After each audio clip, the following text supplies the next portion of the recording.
Packet Racer tehtävä 8. Nyt meidän pitäisi lähteä verkkoon rakentamaan.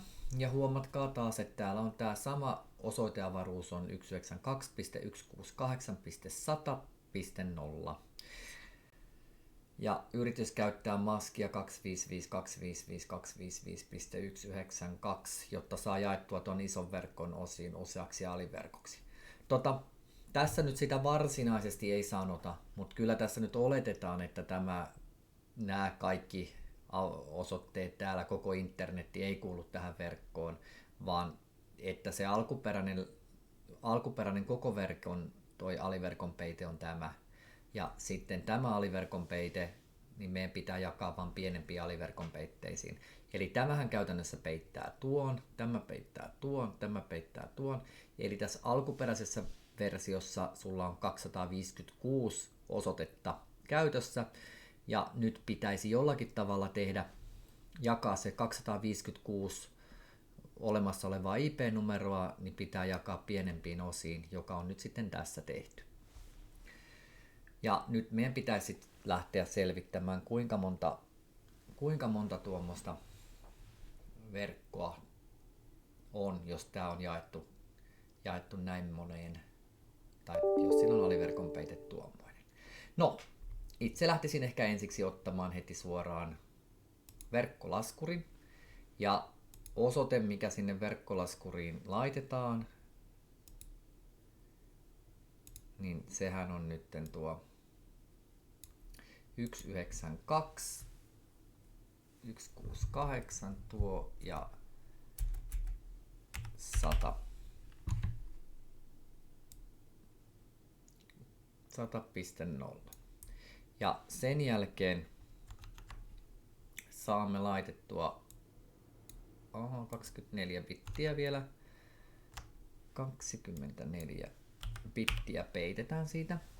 Eli tähän tarkoittaa nyt sitä, että meillä on että tää on 8 bittiä, tää on 8 bittiä, tää on 8 bittiä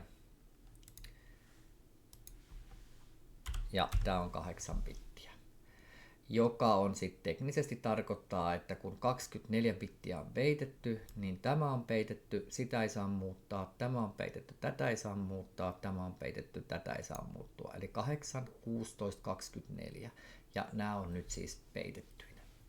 Ja kun me teemme tämän, niin kuten tuossa alapuolella kohta näkyy, niin nyt me saadaan tietää, mitkä kaikki osoitteet meidän tuohon verkkoon kuuluu. Ja siellähän se lukee, että aliverkon peite on toisella tavalla esitettynä tämä 255.255.255. Eli tämä P-merkintätapa on ihan identtinen kautta 24 merkintätavalle. Ja ongelma on vaan, että nyt meidän piti jakaa se pienempiin osiin. Ja nyt kun me ollaan jaettu se tähän yhteen verkkoon, niin meillä on 254 osoitetta IP-numeroa käytettävissä, koska yksi näistä menee pakosta siihen verkon ulospääsyyn ja toinen menee broadcast-osoitteeseen. Mutta jaetaan tämä verkko 2 osaan ja tämän jakamisen jälkeen niin meillä onkin enää 126 osoitetta käytettävissä, mutta mehän ei etitty tätä verkon osoitetta 128, vaan meitä kiinnosti nyt se 192. Eli nyt se aliverkon peito on toi 255, 255, 255 ja 192. Ja tässä on nyt se loppujen lopuksi se verkko, mitä me halutaan. Eli me halutaan tehdä semmoinen verkko, eli jakaa tämä 4 aliverkoksi. Nyt meillä on 4 aliverkkoa täällä. Ja tässä on kerrottu kaikki verkon koneet, eli tässä on meidän IP-numerot käytössä. Ja tässä on sitten kerrottu verkon ensimmäinen numero, jota käytetään sitten siihen gatewayhin. Ja broadcast-osoitteeksi käytetään tätä numeroa tässä. Ja nyt itse asiassa, jos me tätä tarkistellaankin, niin tuossa alla olevassa kaaviossa näkyy nämä oikeasti kaikki. Eli verkon A-tunnus 192.168.100.0, niin se on tuossa. Verkon B-tunnus, niin se verkko B löytyy siitä alapuolelta. Ja verkon C-tunnus löytyy tuosta. Ja koska tämä nyt on jaettu 4 osioon, niin meillä on vielä 4. verkko. Ja jos me joskus se tehdään, niin sen tunnus löytyy tuosta. Ja verkkoon 1 kuuluu sitten IP-numerot alkaen tuosta 1:stä 62. Verkossa 2 on 65-126 ja niin edelleen. Mutta meillähän on nyt vähän niin kuin pieni verkko. Siellä on ainoastaan 1 työasema ja 1 reititin, jotenka lähdetään tekemään tätä nyt oikeasti. Elikkä haluamme tehdä verkon, jossa on 3 tietokonetta. Kirjoitan siihen PC ja saan tuon PC:n näkyviin, paitsi että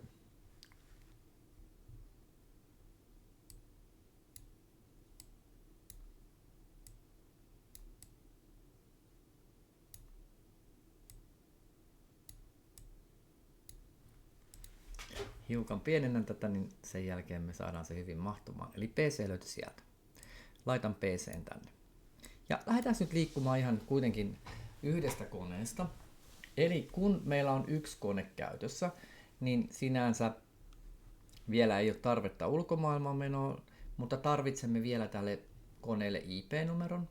Ja käynpäs katsomassa täältä nyt verkkolaskurista, että tämä kuuluu nyt sinne verkkoon 1 ja sieltä ensimmäinen vapaa numero olisi tuo 100.1, mutta mä yritän laittaa sen tuolle reitittimelle. Se on vähän sellainen vakinainen käytäntö, että reitittimelle tulee ensimmäinen numero tästä, niin sen takia mä laitan tuohon 100.2 reitittimeksi, numeroksi.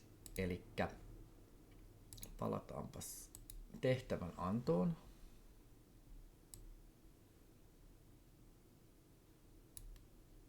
Otan tietokoneen ja laitan IP-numerot sinne käyttöön. Ja 192.168.100 ja sanoinkin, että reititin saa nyt arvon 1. Tälle tietokoneelle annetaan arvo 2.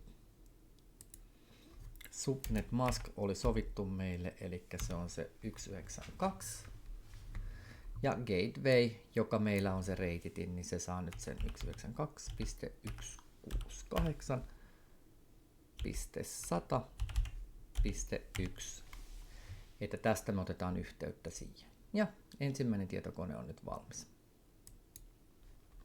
Laitetaan tuohon vielä, itse asiassa käydäänpäs katsomassa tehtävänannosta, että mitä siitä tehtävänannossa nyt sanottiinkaan, että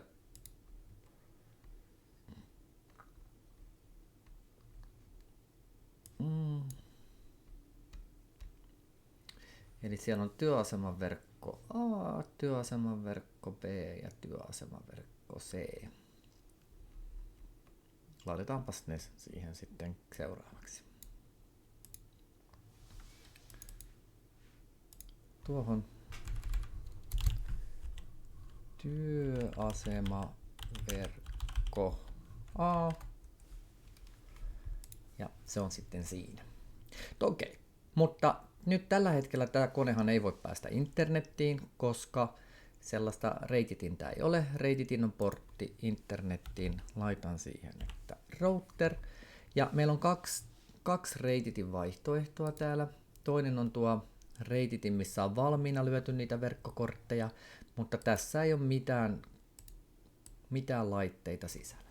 Eli nyt kannattaa ihmisten huomioida, että työasemaverkko A, niin että se pääsee verkkoon, niin sillä pitää olla verkkokortti. Ilman verkkokorttia sä et voi laittaa Ethernet-kaapelia sinne, eikä se pääse verkkoon. Ja samalla tavalla, jotta tämän reitittimen kautta päästäisiin ulkomaailmaan, niin reitittimessä pitää olla semmoinen verkkokortti, joka ottaa vastaan sen reitittimen. Tämä empty tarkoittaa nyt sitä, että tämä on pelkkä reititin, siellä ei verkkokortteja vielä ole, niin käydään ne lisäämässä ensiksi. Painan klik, jonka jälkeen saan ikään kuin sen meidän reititin laitteen tähän. Ja täällä on niitä erilaisia slotteja. Huomatkaa, tämä on slotti 0, tämä on 1, tämä on 2, tämä on 3, tämä on 4, tämä on 5, tämä on 6, tämä on 7 ja 8. 8 eri verkkoa saadaan tähän reitittimeen kiinni. Ja erilaisia verkkokortteja on eri käyttöä varten, mutta tässä tehtävässä nyt tehtiin ehkä tällainen vähän perinteinenkin, ei giganen, vaan tämmöinen ihan perinteinen LAN Ethernetti, ja laitetaan se sinne kiinni. Varotti heti, että virrat pois, laita virrat pois ja sen jälkeen lisään. Tiedän, että tässä tehtävänannossa 3 verkkoa pitää tehdä, niin laitan ne 3 nyt jo valmiiksi tänne, jonka jälkeen virta päälle. Eli 3 verkkokorttia tökätty nyt tuonne meidän laitteeseen, jonka jälkeen mennään katsomaan sitä meidän reitittimen asetuksia. Siinä kesti vähän aikaa ennen kuin se nousi pystyyn, mutta nyt se on siellä valmiina, niin voidaan tähän reitittimeen laittaa se IP-numero. Ja jos ette muista mikä IP-numero on, niin käykää katsomassa täältä, mutta me sovittiin, että tuo ensimmäinen numero tuossa oli nyt meidän reitittimen numero. Jotenka 192.16.8.100.1. Ja aliverkon peite oli kaikissa näissä koneissa nyt tuo 192. Ja tämä on tärkeää, port status pitää laittaa päälle, koska jos ei sitä laiteta päälle, niin se ei ole aktiivinen. Ja olemme laittaneet ensimmäisen reitittimen verkon kuntoon. No niin, eli nyt mulla on tietokone ja on reititin, mutta ei tämä tietokone saa yhteyttä tänne reitittimeen ilman tuota kaapelia.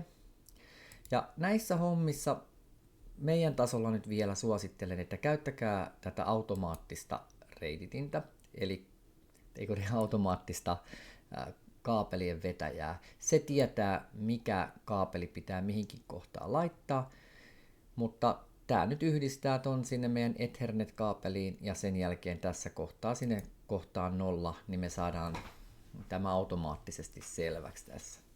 Huomatkaa, että näitä kaapeleita on eri tavalla kytkettyjä. Täällä alhaalla olisi ollut tällainen straight through ja sitten tämä on nyt sitten crossoveri. Täällä on siinä kaapelissa on pieni ero. Se ei olennaisesti kuulu tähän, mutta silloin kun suoraan yhdistetään PC tähän meidän reitittimeen, niin käytetään tätä kaapelia. Jos olisi kytkin välissä, niin silloin olisi voinut käyttää tuota toistakin kaapelisysteemiä. No niin, ja nyt voidaan monentaa tämä meidän äskeinen oppi. Laitetaan sinne PC ja toinen PC, jotka edustaa siis kokonaista verkkoa. Ja kirjoitetaan siihen, että työasemaverkko P.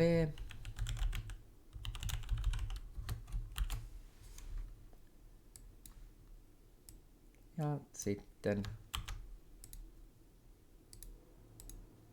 työasemaverkko ja C. Tälle B-verkolle mennään taas konfiguroimaan se. Ja jos ei muisteta suoraan, että mikä se olikaan se osoite, niin käydään katsomassa meidän laskurista. Eli kakkosverkko on tuo, niin silloin osoite oli 192.168.100 ja taas toi 65 me laitetaan reitittimelle, niin otetaan 66.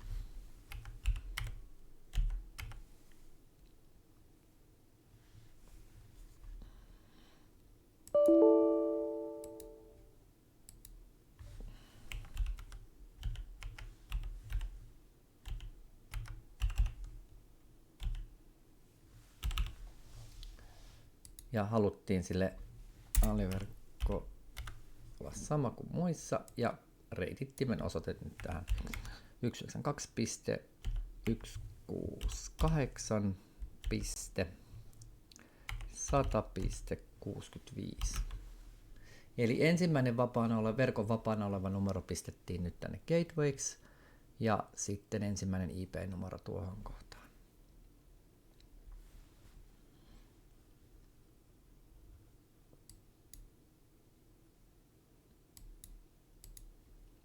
Ja sitten vielä määritellään tänne reitittimelle sama homma, että reitittimen IP-numero on se 192.168.100.65.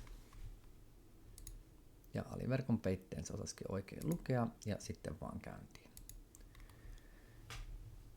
Ja tehdään nyt tosta, kun tiedetään mitä lankaa pitää vetää, niin laitetaan Ethernetistä se lanka tänne Ethernettiin ja homma toimii. Ja vielä kolmas tietokone.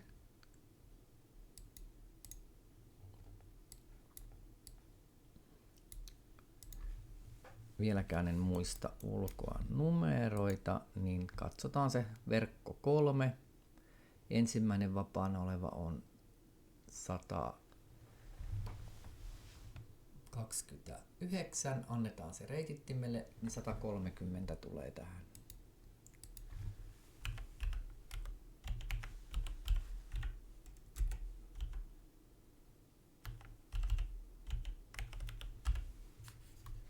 Ja vastaavasti tuo ensimmäinen niistä numeroista, niin laitetaan se nyt reitittimelle. Ai, tuonne pitää kyllä laittaa tuo 192.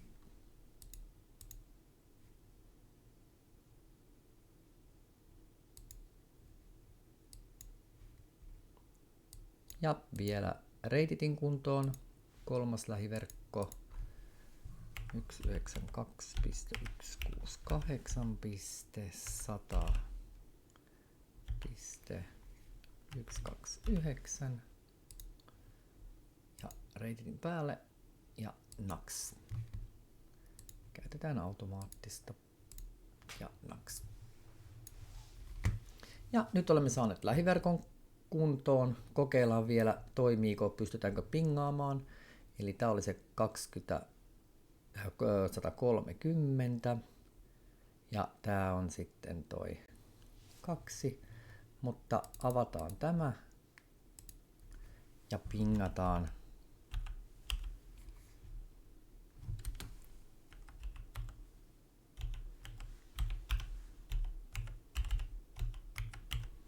Pingataan koneelle 130.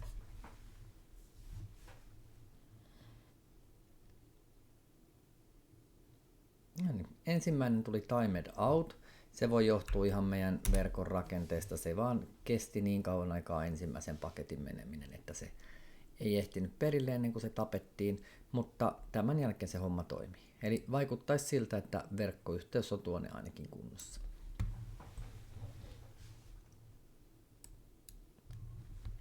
Tehtävä suoritettu.